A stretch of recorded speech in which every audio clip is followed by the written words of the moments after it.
Good afternoon, everyone, and welcome back to Spotlight Fridays. Today, I have a very special guest for you. We talk a lot about leadership as skills and frameworks, but often it comes back to something much simpler: how we lead ourselves. So, we're going to flip this concept today.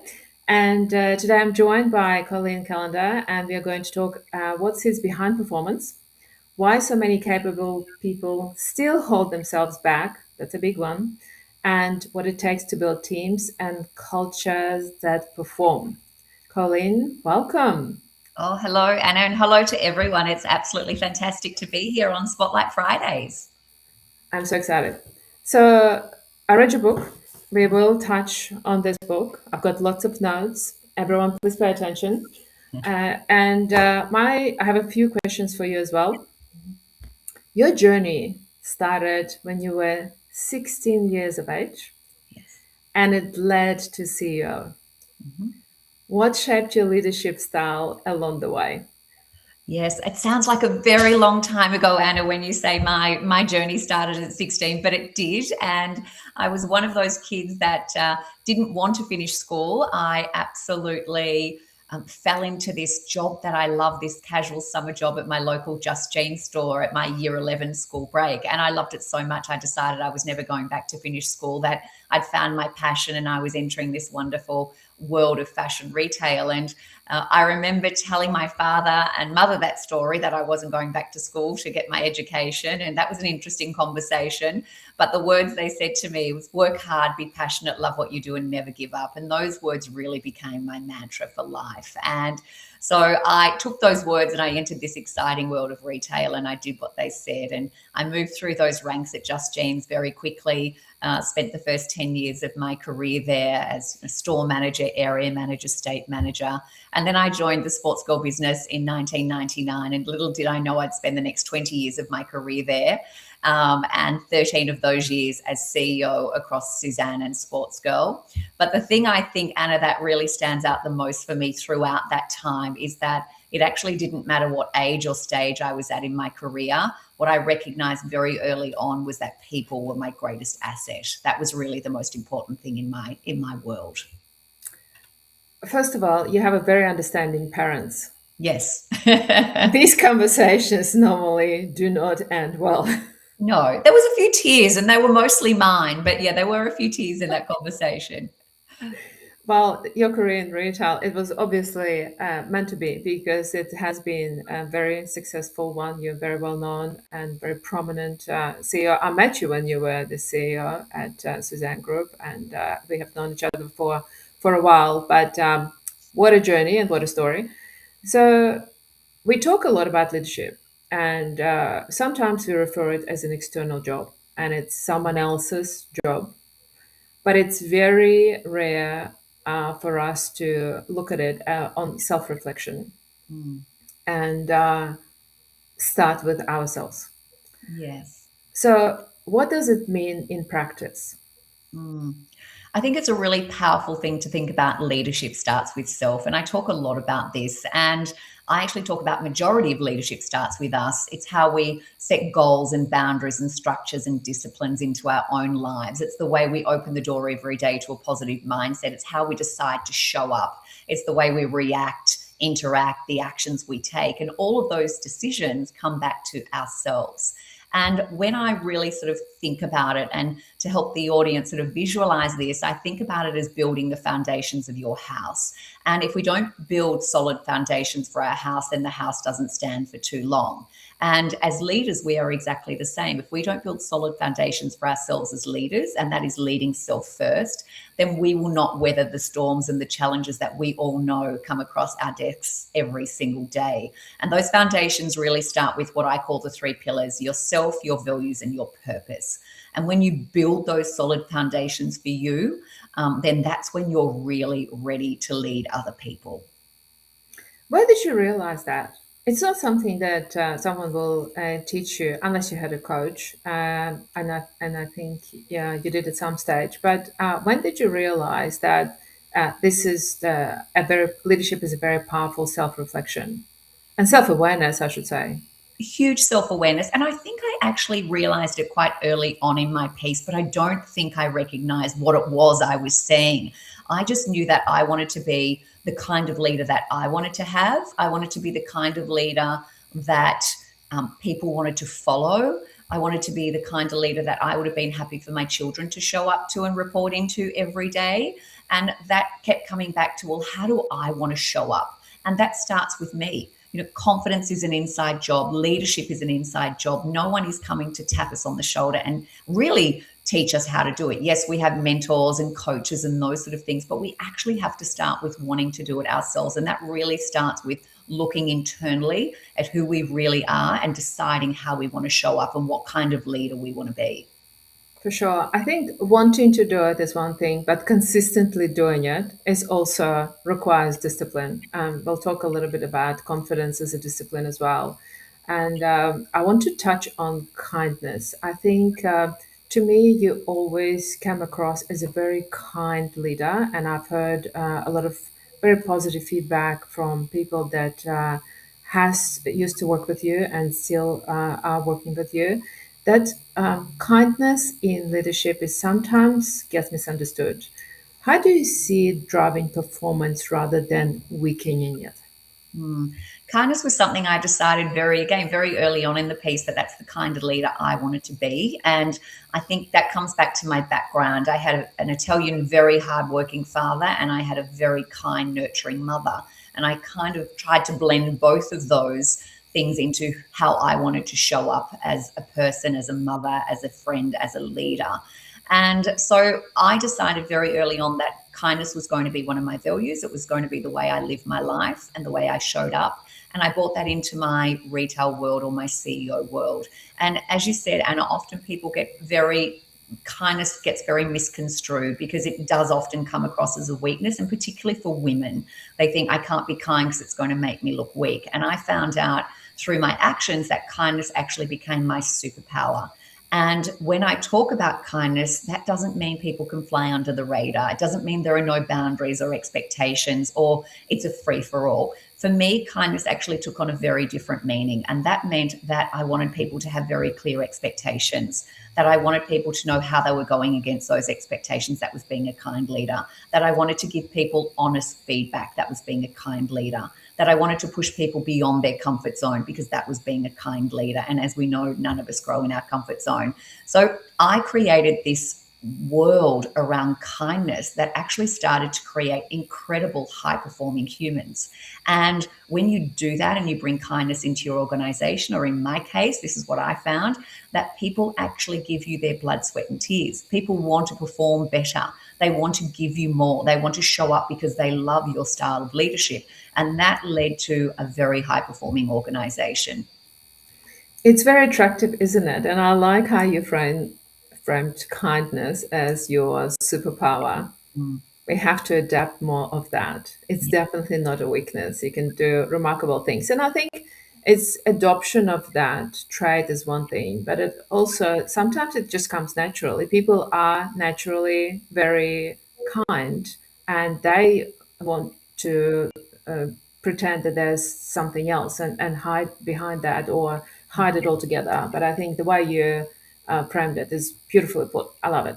So you've been talking and been very open about burnout. You mentioned that in your book as well. I think at some point you took a month off, maybe a little bit longer.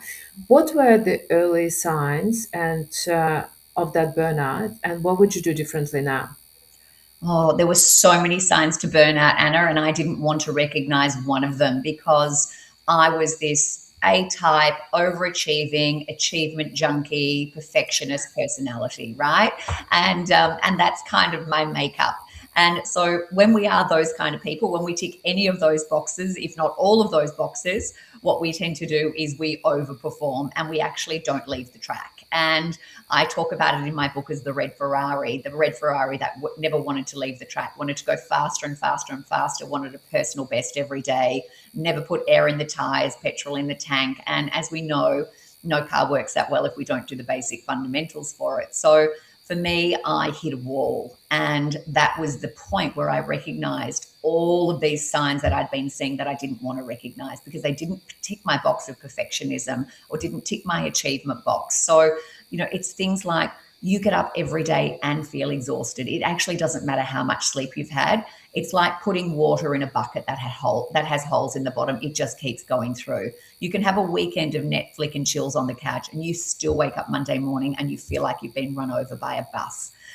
Things that should only take a small amount of time are taking so much longer than they should need to take. I would drive to work and it was like 12 or 13 kilometers and it would be winter and I would drive with my windows down so I could have as much cold air coming on me as possible so I could stay awake from my drive from point A to point B. And so when I hit a wall, as you mentioned, I actually went in. I was general manager of Sports Girl at the time. And I thought I had no other option than to resign. There was nothing else I could do because I didn't want to get up and do the job again tomorrow. And it wasn't that I didn't love the job. I adored my job. I thought I had the best job in the whole wide world, right? But I had nothing left in the tank. So I went in to resign, and lucky for me, I got talked out of that idea. And my boss at the time, him, Barry, he's a wonderful human being. He said, Cole, you're not going anywhere. Let's talk about this. So I actually took 3.5 months off, Anna, and I bought myself my happy place, which is now Sorrento, where I live. And I really did learn to live my life very differently. And I actually thank burnout today. I talk about it as my gift because it allowed me to learn to live my life differently. And I think I am a much better leader, mother, friend, human being today because I went through that. And I worked out that I had to be good to myself if I wanted to be good to anyone else. This is a beautiful reflection, and good on Ben. Yes, I know him. He's a wonderful human, and good on him for holding that space for you because that conversation could have gone in a very different way. And as an A-type personality myself, I think the hardest part is to recognize those signs because very often we actually talk ourselves out of it. This is just me. I just need more sleep. I just need to do another thing. And there are so many poor judgment calls that we're making about ourselves because we constantly think about um, the outer world and worrying and caring about everyone else. But we just forget that we actually need to put some petrol in a car from time to time. So I would love to actually hear from people that may be watching this live. What are the early signs of their burnout that they recognize? So if they can mention it. I'm genuinely curious what it is like for other people as well. So for you, that exhaustion and never feeling like you've had enough sleep, and but what it is for someone else because you made that flip and made amazing decisions in your life. But many women and people in general don't do that, and they just keep going, and inevitably it ends in tears. Yes. What do you think are some simple ways that leaders can recognize and manage that burnout in themselves and also in their teams? Like you had that conversation with your boss. How can this be managed by leaders that lead the teams? Yeah. I think we have to be open to the conversations. And I think probably, Anna, 20 years ago, health and well-being and life balance and those things were not as prominent as they are today. And so I love it that we've seen that shift over the last probably 2 decades, that all of a sudden we've realized that we're actually just the same person, the one that goes home at night and the one that comes back to work the next day. So I think for leaders reflecting on themselves, but also their teams, is have the conversation around burnout. Talk about what that looks like. Create a life imbalance for people. People do not want to marry the job, and that's what I did. I married the job. We want to be great performers and we want to do well and we want to build our careers and we want to do all of those things, but we actually need to have a life imbalance. And I very much talk about life imbalance. And I would talk to my team about that. I would say, what do you need? What's your life imbalance? Because we all need something different. How you perform and how I perform and how much sleep you need and how much sleep I need, and all those things are different for everyone, right? So for me today, my life is 80-20. 80% of my life has to be in balance and the other 20% can be chaos. And that works for me, right? The biggest thing I have to recognize, Anna, is when the chaos goes from 20 to 30 to 40, because I know I need to add, change, or delete something in my life to get the scales back in balance. I have friends that their balance is 50-50, and that works perfectly for them, right? So it actually doesn't matter what your life imbalance is, it's what works for you, but it's recognizing the signs. And I think we need to have those conversations a lot more. Ask, how are you feeling? Is everything going okay? Are you coping? What more do you need? What's working for you? What's not working for you? And I was very lucky to have an incredible bunch of women on my executive team. And, as we know, one of my values is kindness. So I wanted people to be able to show up every day as the best version of them. And they can only do that when they have a great life imbalance. Holding that space and asking the right questions, I think it's very powerful what you've just shared. I think it all comes down to those questions, how you ask them, and Yes. are you actually listening when people are answering those questions. Yes. Beautiful put. So, confidence. Let's talk about this. You wrote your latest book Yes. on confidence, the power of confidence. And it plays a big role in your work as well. And you just mentioned confidence a few times. Why on earth so many capable people hold themselves back? Yeah. Why do we hear so much about the imposter syndrome from people that are highly capable, Yes. but yet they perceive themselves as they're not, and they're lacking that confidence? What is Yeah. going on? I think over years it's been drilled into us. And again, particularly women, not just women, because this book is not just for women, it is for anyone on the planet who wants to live their best life and live a life full of confidence. So, but we all have an inner critic, and unfortunately, no one escapes that inner critic. Some of us have very active inner critics, and some people not as active, but we all have an inner critic. And it's that voice in our head that actually holds us back, the one that we create for ourselves, the one that tells us, I'm not good enough, someone's better than me, I'm too young, I'm too old, I'm never going to finish, I'm never going to get it done. Why the hell would I think that's a great idea, right? We create these stories in our heads, and it actually holds us back. It self-sabotages us. So one of the things I talk about, and one of the biggest tips in the book, or one of the power moves in the book, is the power to change. Because when we change our story, we change our lives. We need to start creating much more empowering stories for ourselves, one that allow us to take action and one that allow us to move forward with confidence. But again, that starts with self. Confidence is an inside job, just like being a great leader is an inside job. It starts with you. So you're right, Anna. I meet hundreds and hundreds of people, as you do, who are some of the most capable, successful people. And when I start talking to them, this lack of confidence, imposter syndrome, self-doubt, fear, self-sabotage comes in. And, we have been a little bit conditioned to do that. One of the big things that we do is compare ourselves to other people, and, and wait for other people to validate us. I say to anyone, no one needs to validate you. You are always going to be enough, right? We need to validate ourselves. That is the only person that I need to validate me is me. And when we start to change that concept and change that narrative, can I tell you, everything starts to shift. I bet. How can someone build confidence and take action without waiting to feel ready? Yeah, I talk about it as the willingness to try.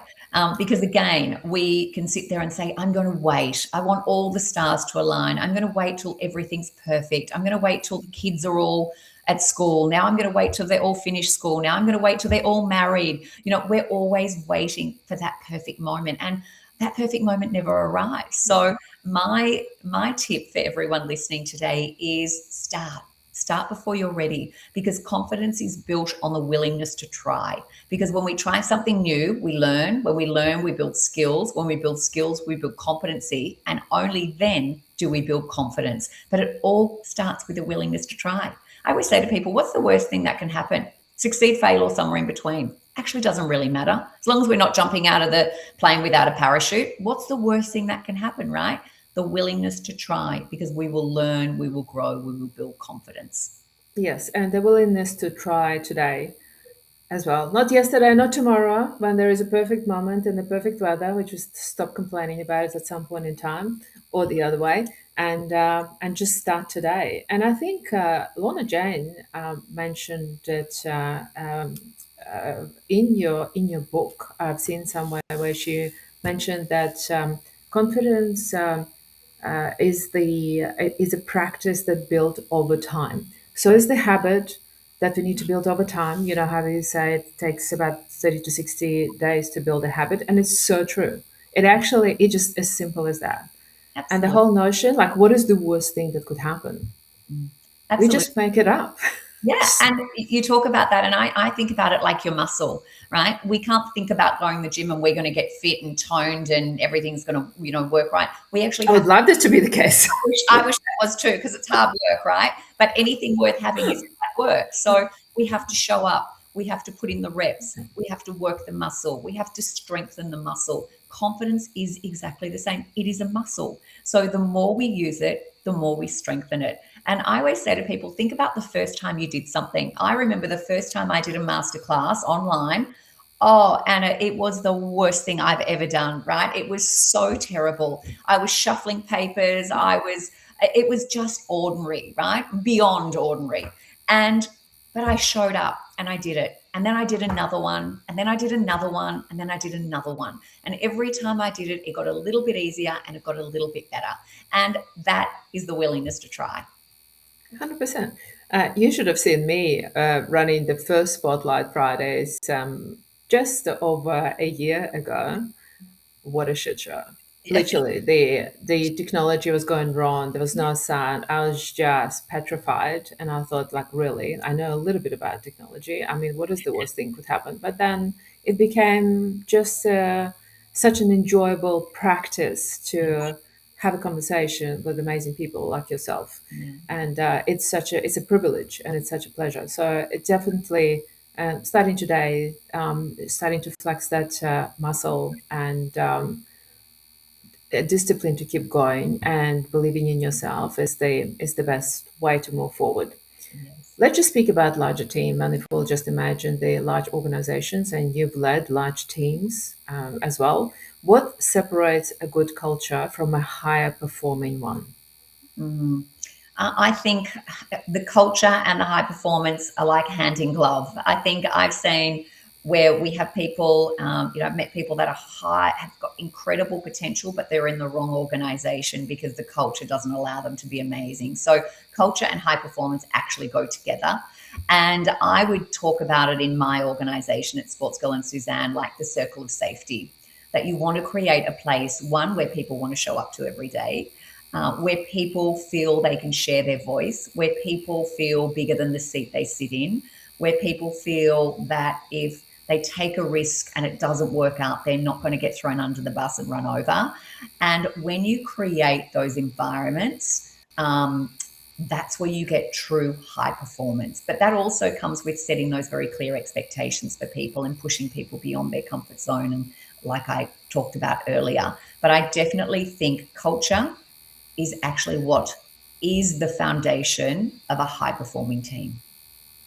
Very true, but it's also a two-way street, culture. And I used to tell my team, culture starts with you as well. Yes, we need to create that culture in the business and in the organization, but it's also on each individual to nurture that culture and show up as if this is the already an ideal environment for them to operate in, because it's the collective effort.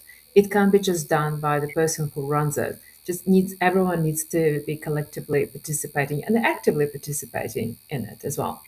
Yes, that's so true. And, I talk about that as well. Culture goes from the top to the bottom and the bottom to the top. No one misses out, right? Because everyone in an organization has a role to play in culture. And I've always said that to everyone. And that's also, for me, it was about creating a place that was very inclusive. Whether you sat on the leadership team or whether you delivered the mail to the office, to me, you were still one of the most important people in the organization. And when you create that kind of culture that everyone's important, everyone has an important job to do, then that's when the whole company starts to lift. But I agree, every single person in the organization has a job to do. And culture is also, it has a cascade effect. So I've had people say to me, but the culture's not great, so why should I worry about that? And I'll say, but it starts with you, because you do not understand the ripple effect that you can have if you start behaving the way you want other people to behave. And that really is what culture is. It's how we behave when no one else is looking. Absolutely. And we all play a role in it. And you're absolutely right. There is every single person in that organization that play a very, very important role that contribute to that overarching success. Yes. And it's magical, right? When the people, purpose, and performance are aligned, that creates that magic. Pure magic. And I operate in the world that everything is possible. So everything's figure outable and everything is possible when we have the right intentions, when we have the means to communicate it, and when we have that confidence as well and self awareness to be able to communicate that message with everyone. For those of us who are listening today and joined us live, and that what one thing you would like them to take away from this conversation? Mm. Well, how many things, or how long do we You can have? mention a few things. So many things. Take your time. The first thing I would say is that you are amazing. Not one day, not when you do more, not when you tick more boxes, not when you have more accolades. You are amazing right now. And when we start treating ourselves that way, we become even more amazing, and we have so much more to offer. Again, leadership starts with you. So really look internally. I think the most successful people I've ever met, Anna, and we know success means something different to everyone, right? But when I think about entrepreneurs and leadership, the most successful people I've met have one very common thing, and that is self-awareness. They are very aware of who they are and how they want to show up. So let's get really comfortable with asking ourselves those questions on who are you, and how do I want to show up, not just for my friends, my family, my colleagues, my business, my partner, but how do I want to show up for me, something that I'm really proud of. There are so many things. And I think about, every word I would ask my team at the Christmas party, what's your word for the following year?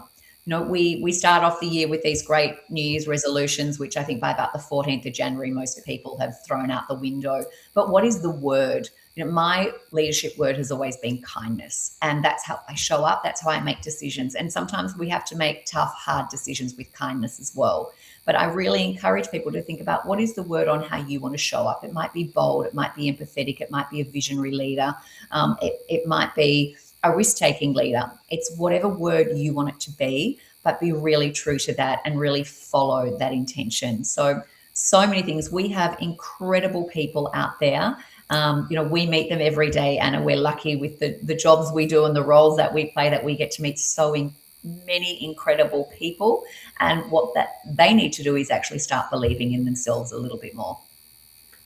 I hope that will take it to heart. We've got quite a few people that joined us live and left beautiful comments. Thank you, everyone. We really appreciate you. You also reminded me that the affirmation part, that you actually included that in the book, and I found it to be very well structured within the context of the book as well, because we know how powerful affirmations are for those people who are using it, by the way, and who are intentional about it. But yes, beautifully put. It's been such a wonderful conversation, and I hope everyone else enjoyed it as well. It's been such a pleasure. And thank you so much for everything you do, Colleen, for us, for the industry, for the people. You're making a huge difference, and it absolutely has a ripple effect. And I do encourage everyone to read your book. It's very well done. It's on my desk, and I really appreciate you. So thank you so much for your time and for being you. Thank you so much. That means a lot coming from you, Anna. Thank you so much. And to everyone who showed up today, thank you for joining. But Anna, thank you to you for creating Spotlight Fridays. This is such a wonderful platform where people can share and learn and grow and be raw and honest and real, because life's messy. Nothing's perfect, and we all have ups and downs as we go through life. And if we can learn from each other and support each other, then maybe we're going to get over those hurdles a little bit quicker and a little bit less roughed up. So thank you for creating this beautiful space and bringing so many incredible people on to share their stories.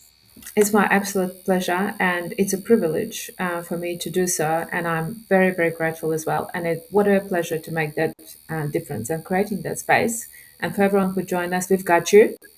And we are here to support you and pat you on the back and tell you that you are wonderful. And just keep doing what you're doing because you've got this. You are enough. Yes, absolutely. Thanks, everyone. We'll see you again soon.